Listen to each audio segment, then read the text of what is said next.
Olá! Segundo a Associação Brasileira de Doenças Cerebrovasculares, a cada ano 17 milhões de pessoas têm um acidente vascular cerebral no mundo. 6,5 milhões morrem e 26 milhões vivem com incapacidade permanente. O atendimento especializado, no entanto, aumenta a chance de boa recuperação do AVC em suas várias formas. Considerada uma epidemia global que ameaça a vida e a saúde, desde 2006 se proclama 29 de outubro como o Dia Mundial do AVC. É quando se lançam campanhas para aumentar a consciência do público, dos políticos e profissionais de saúde sobre as causas e os sintomas da doença. O AVC é o tema do Bom para Todos, que começa agora. Quando você descobre um aneurisma, primeiro você tem que saber se esse aneurisma ele tem um potencial muito grande de romper ou não. Se eu detectar um aneurisma, é uma sentença de morte ou é alguma coisa que você possa cuidar? Inclusive já tive um, mas que não foi hemorrágico e não ficou sequela. No Brasil, um caso de AVC é registrado a cada 5 minutos. É o que mais deixa trabalhador incapacitado e está entre as 10 principais causas de morte no mundo todo. A cada ano, 16 milhões de pessoas sofrem um AVC, acidente vascular cerebral. O AVC, também chamado de derrame, está entre as 10 principais causas de morte no mundo inteiro, porque afeta o órgão responsável por todas as nossas funções. É como se o cérebro fosse o comandante de todos os outros órgãos do corpo humano. As artérias levam o sangue que alimenta o cérebro. Se algum acidente acontece no caminho do sangue, o funcionamento do órgão é afetado. No Brasil, um caso de AVC é registrado a cada 5 minutos. E não há como fugir das estatísticas. Quem não é vítima, pelo menos conhece alguém que já teve AVC. Eu cuidei de pessoas, eu sou cuidadora de idoso e eu estou sempre vendo essas coisas, né? Mas assim, eu consigo perceber os sintomas quando acontece, entendeu? Sei quando eu tenho que correr, eu sei que é um problema de um entupimentozinho de veias na cabeça. Esse entupimento da veia é característica do AVC isquêmico, a forma mais comum de acidente vascular cerebral, que é quando ocorre uma obstrução da artéria e partes do cérebro ficam sem irrigação. Inclusive já tive um, mas que não foi hemorrágico e não ficou sequela.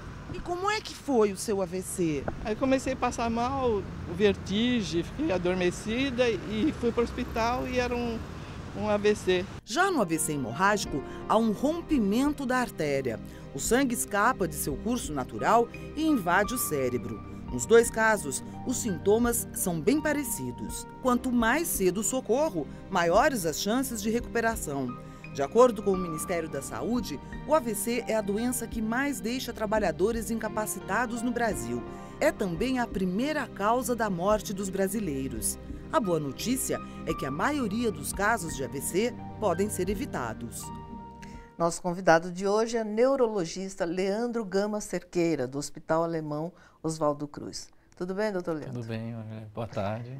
Me diga uma coisa, grande parte dos AVCs poderia ser evitada? Os principais fatores de risco para uma doença vascular, e aí dentro está o acidente vascular cerebral, né, que é o AVC, seria a hipertensão arterial, né, o diabetes, o tabagismo, o colesterol alto, né, as dislipidemias, o sedentarismo, são os principais fatores de risco para as doenças vasculares em geral e principalmente o acidente vascular cerebral. Ok. Nossa reportagem foi às ruas para saber quais as dúvidas da população sobre o acidente vascular cerebral. Quais os primeiros sintomas? O AVC, quando a gente fala no AVC, a gente tem que lembrar que tem o AVC isquêmico e o AVC hemorrágico, né? Mas os sintomas são muito parecidos nos dois. A gente não consegue diferenciar um AVC isquêmico do hemorrágico pelos sintomas, né? Então, quando a gente fala em sintomas, a gente tem que lembrar dos cinco principais sintomas do AVC, né? Então, ou a paralisia de um lado do corpo, né? Ou a dormência de um lado do corpo, sempre de um lado ou de outro, né? Dificilmente você tem dos dois lados ao mesmo tempo. Uma alteração de fala súbita, uma alteração de visão súbita ou uma alteração de equilíbrio, né? A pessoa perde o equilíbrio subitamente. Sim. Então, sintomas de AVC geralmente são súbitos, né? O paciente está muito bem, a pessoa está muito bem, de repente ela passa a ter um desses 5 sintomas. E agora, a partir do momento que tem esses sintomas, ela tem que pensar que isso pode estar sendo um AVC. Sei. Agora, quem estiver junto de uma pessoa que esteja nessa situação, o que tem que fazer imediatamente, o quê? Além de chamar o socorro, o que é que a pessoa pode fazer naquele momento? Naquele momento é tentar proteger a pessoa de uma queda, mas o mais rápido possível ser acionado e colocar a pessoa deitada, colocá-la deitada ou colocar alguma coisa debaixo da cabeça para poder proteger ela de não bater a cabeça. Sim. E de preferência deitado de lado, né? Porque se a pessoa vier a vomitar, porque ali está acontecendo uma situação aguda no corpo, Sim. que um dos sintomas que pode aparecer é o vômito, ela vomitar e não ter o risco de aspirar esse vômito para o pulmão. Né? Então, se ela estiver deitado e de lado, diminui esse risco de aspirar alguma secreção, alguma coisa que venha do estômago direto para o pulmão. Ok. De Belo Horizonte, via redes sociais, a Maria do Carmo Pinheiro Chagas conta uma experiência familiar com um AVC. Ela diz: a minha filha teve um AVC hemorrágico aos 31 anos de idade. Os médicos diziam que ela teria morte cerebral. Ela saiu da UTI com 30 dias. Ficou mais 31 dias internada. Hoje ela tem 37 anos, é tetraplégica, não fala e enxerga bem, melhor do que antes do AVC, após o AVC. No entanto, é totalmente lúcida, participa de tudo, nunca teve depressão e nunca tomou remédio para dormir. Isso é um quadro normal, doutor Leandro? Essa paciente teve um quadro no AVC hemorrágico, né? Então, o AVC hemorrágico é uma coisa que pode acontecer em jovens como em pessoas mais idosas. Sim. Diferente do AVC isquêmico, que é uma doença mais comum no idoso, né? Então, o AVC hemorrágico acomete muito jovens. Sim. Né? Então, dependendo do AVC, se essa pessoa for atendida rapidamente, ela pode ter uma recuperação muito boa, sim. Né?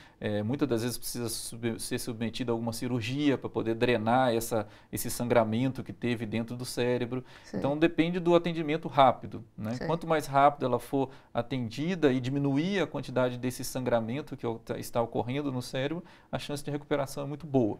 A gente vê uma recuperação do paciente, principalmente nos primeiros 3 meses, se fazendo muita reabilitação, fisioterapia, tende-se a recuperar muito bem. Sim. Né? Agora, existem por aí muitos tratamentos alternativos assim para um caso de AVC?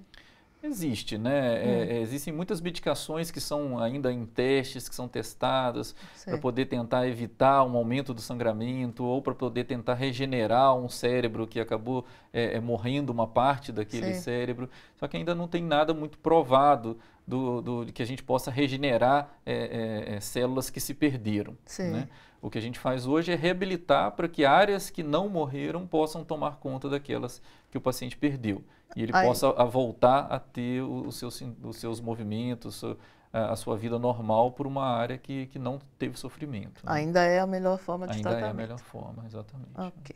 Como nós vamos ver daqui a pouco, no próximo bloco, nem sempre é possível evitar-se um AVC. Porém, há algumas regras básicas de saúde que ajudam a prevenir o acidente vascular cerebral.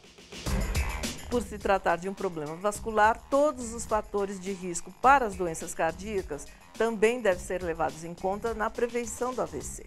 São eles: estresse, hipertensão, sedentarismo, obesidade, diabetes, tabagismo, álcool em excesso, colesterol elevado, apneia do sono. A pílula anticoncepcional também é fator de risco para o AVC? Existe um tipo de AVC que a gente chama de trombose venosa cerebral, né, que é um acontecimento que ocorre nas veias cerebrais, diferente do AVC isquêmico hemorrágico que acontece nas artérias cerebrais. A trombose venosa cerebral, ela está muito relacionada a fatores de risco que possam engrossar o sangue nessas veias, né? E aí a gente sabe que um dos principais fatores de risco para uma trombose venosa cerebral é o uso de anticoncepcional associado ao tabagismo. Né? Então, a associação dessas duas substâncias leva a um aumento do risco de trombose venosa cerebral. Por isso, ser uma doença mais comum em mulheres, e muitas das vezes mulheres jovens. Agora, em relação ao anticoncepcional, nos AVCs que ocorrem nas artérias, Isso pode levar a alterações mais trombogênicas também, né, que a gente diz que o sangue fica mais grosso e levar a uma maior facilidade de entupimento de algumas artérias. Quer dizer, existem algumas pílulas que teriam mais chance de provocar? Principalmente as pílulas anticoncepcionais, elas podem ser de progesterona, sim, ou podem ser da associação de estrogênio com progesterona.